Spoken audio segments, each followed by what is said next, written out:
understandably, there's a lot of nervousness about interest rates going up, house prices, being so high, and of course, the stock market is hemorrhaging.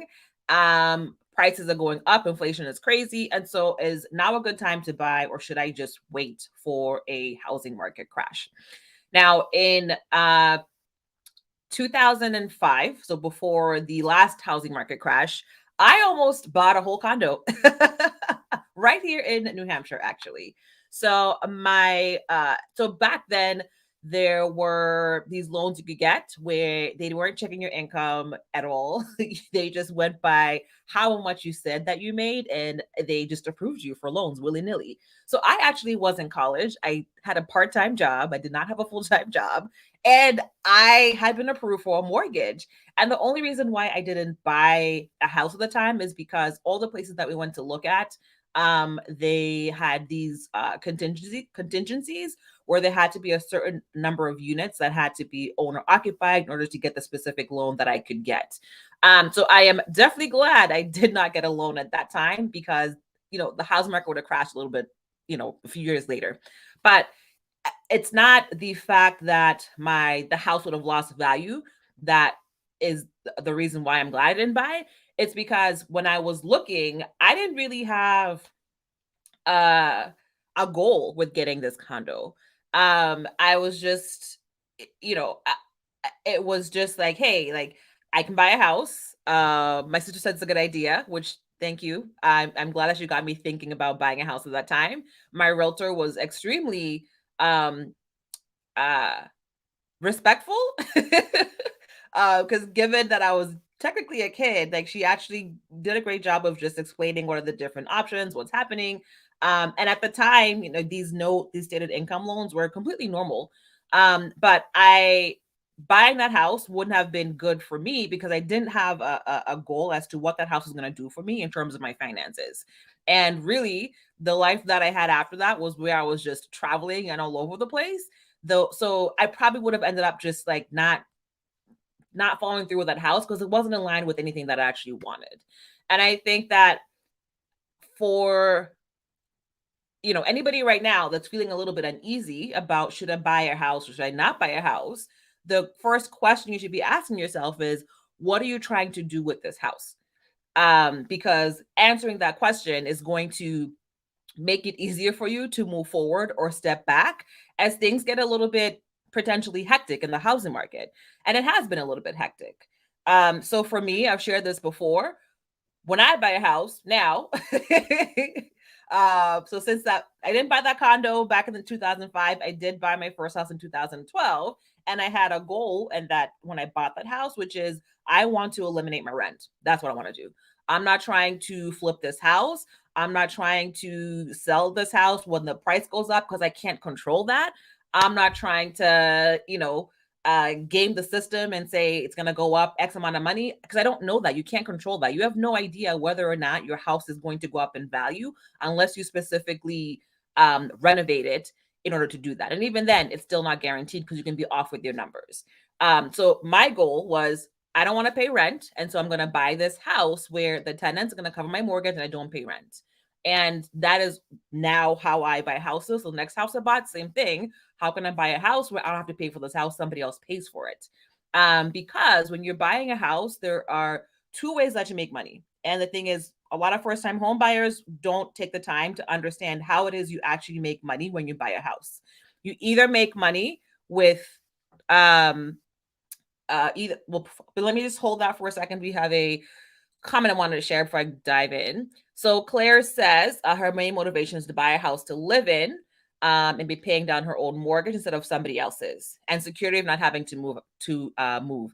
Absolutely, absolutely. And so if that is your motivation, which is just like I don't want to have to be subject to my landlord. I want to have domain over where I live and I want to be paying down my own mortgage, then you have a clear goal of what you're trying to do. So even if interest rates are high, if your goal is, hey, I want to just not have a landlord and that mortgage is going to be less than what you're paying in rent right now, then does it actually really matter that interest rates are higher? Because I think there's a lot of people out here with a lot of opinions. And if somebody gives you advice on what you should do when it comes to buying a house, but they don't ask you, what are you trying to do? If they don't ask you what your goal is first, then in my opinion, their thoughts on you buying a house or not are just irrelevant, right? Because whether or not you buying a house right now, when interest rates are high, makes sense, depends on what it is that you're trying to do. So for me, I'm not buying a house right now, but if I were to buy a house, I don't care the interest is 7% right now, because I'm going to do my math to make sure even with that 7% interest rate, I am going to have the rent that's going to be coming in is going to cover that whole mortgage. So the interest rates completely irrelevant.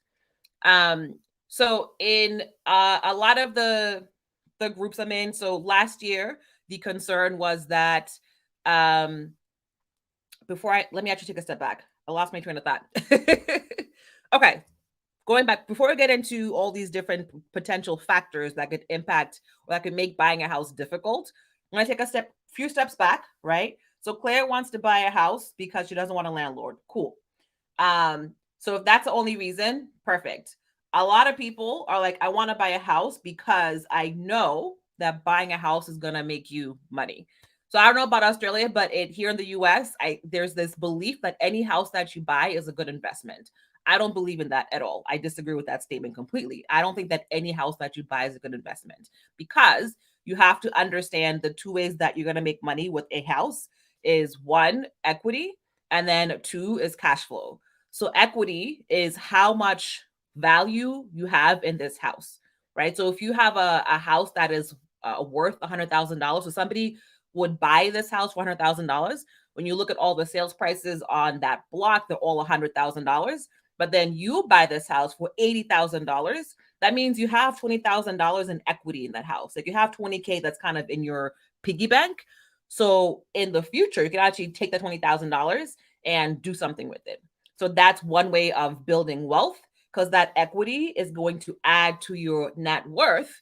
And over time, hopefully, the equity in that house will continue to get higher. So you can then take that money and do something else with it. The second way you're going to make money from buying a house is with cash flow. So what is buying this house going to do in terms of your day-to-day money coming in and out? So if the example of Claire buying a house, if right now she's paying $2,000 in rent, but then she buys this house and this house is actually going to be, 1,700, then she's improving her cash flow because now she's saving $300 a month on her daily expenses, right? So even if that house never goes up in value, she's already winning because she is spending less on her day-to-day as opposed to when she was renting. My favorite cash flow play is by buying a house hack where it's a 2 or 3 family, 3 family preferred, and those tenants pay my mortgage in full, because then I'm not paying any rent or mortgage whatsoever. So now all that money, I can take it and invest it, travel, do whatever, but hopefully, put it in stocks or use it to buy the next house, or even just have some freedom in your day to day. That's my favorite cash flow play. But when you're thinking about buying a house, if you're not thinking about what's my cash flow, what's my equity, then you're not necessarily making a good investment. So now, over the last couple of years, house prices have been pretty crazy, right? They've been really high. I know in my neighborhood where I bought for 136,000, I bought in 2019. Not the house next to me just sold for 202, and one across me sold for 245. And those houses are much smaller than my houses. So absolutely, home prices have gone up. But if you are clear on what it is that your goal is, then the house prices going up shouldn't necessarily deter you, because as long as you're getting what you want out of this, then it's fine. So if you are doing your math and you know that cash flow wise, you're still winning, even if this house is more expensive, or equity wise, you're still going to get equity because this house is cheaper compared to everything else that's going on, then you can move forward confidently. Now, if you're not clear what your goal is, you can't move forward confidently. So if you're unclear, if you're unsure about moving forward when house prices were high and interest rates were low, right now, interest rates are high, but then over time, those house prices are going to go down because as interest rates become higher, people can't get qualified for higher as loans as high anymore.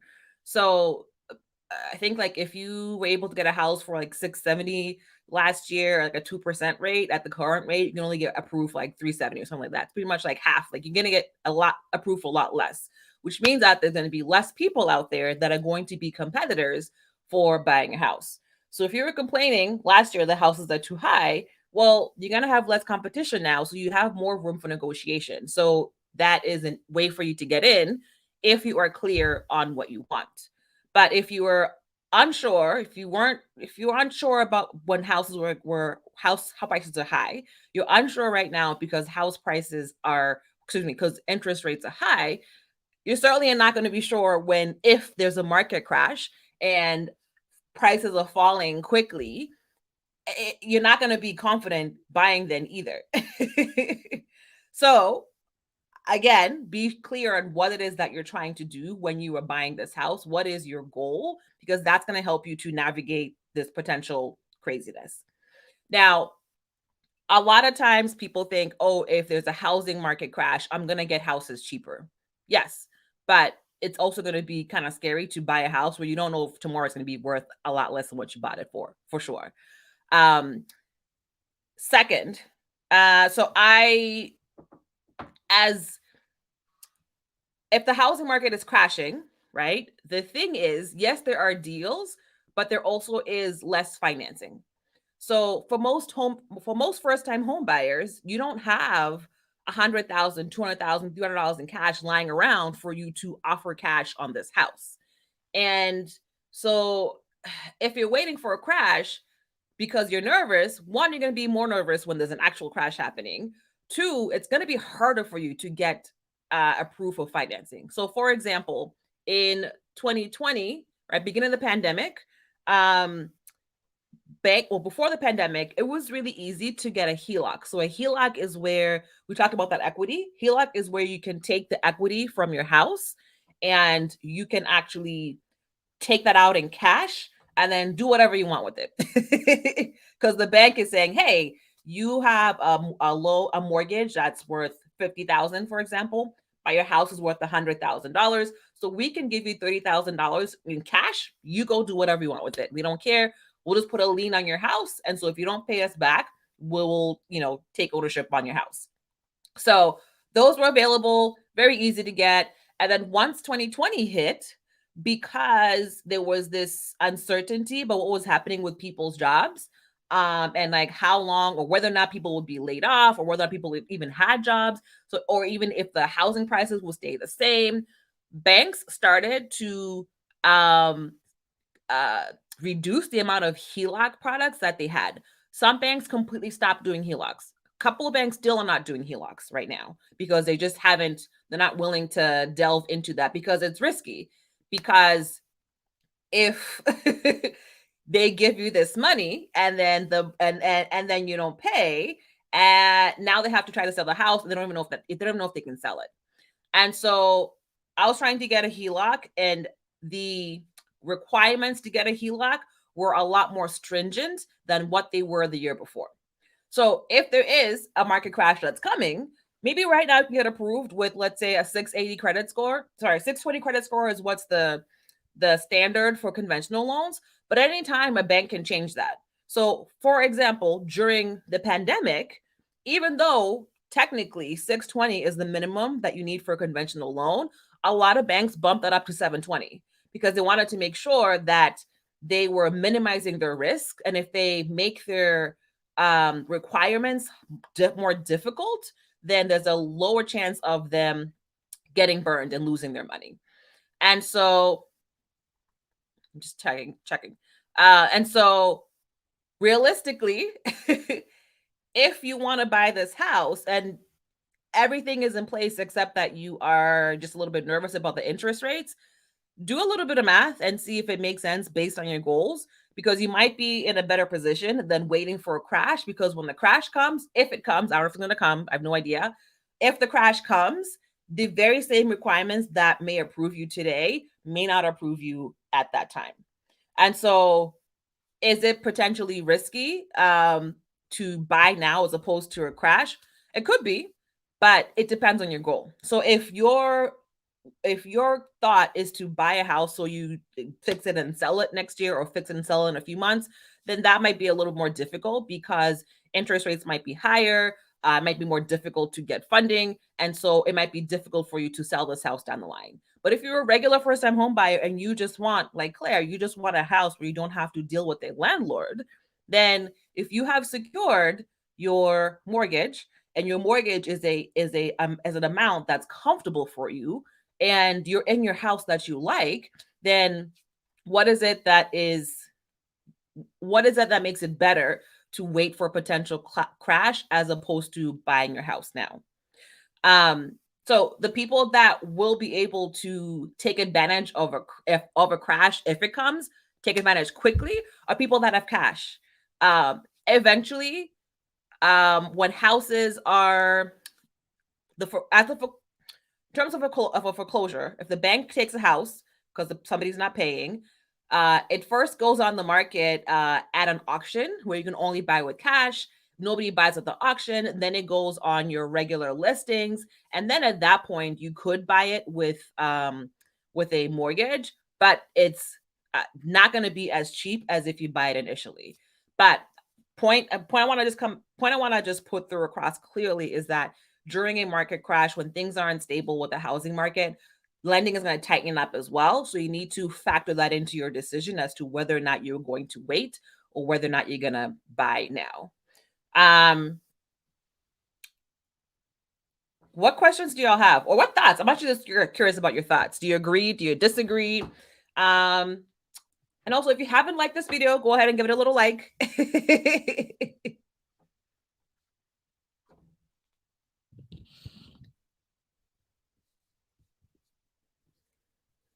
Also, so Claire shared a comment here. She has a landlord that doesn't fix things. So if she buys her own house, her goal in buying her own house is to be able to fix her stuff whenever it goes awry, which I completely agree with. And just along with that, there's always you always have to balance out what it is that your goal is, because interest rates are high right now. Yes, there could be a market crash. Everybody's saying that there's going to be a market crash. I don't agree, but we'll see. But you're either going to pay the higher interest rates, right? If you buy now, see some potential loss of value in your house if you buy and the market dips later. But your other option is to continue renting. And as you know, like, rent is crazy right now. So in New York, I think rent is up about 30-40%. Just everywhere across the country, rent is super high. So the decision is, are you going to rent? Are you going to buy right now with higher interest rates? Are you going to wait till later for potential market crash? And then in that market crash, it's going to be harder for you to get financing.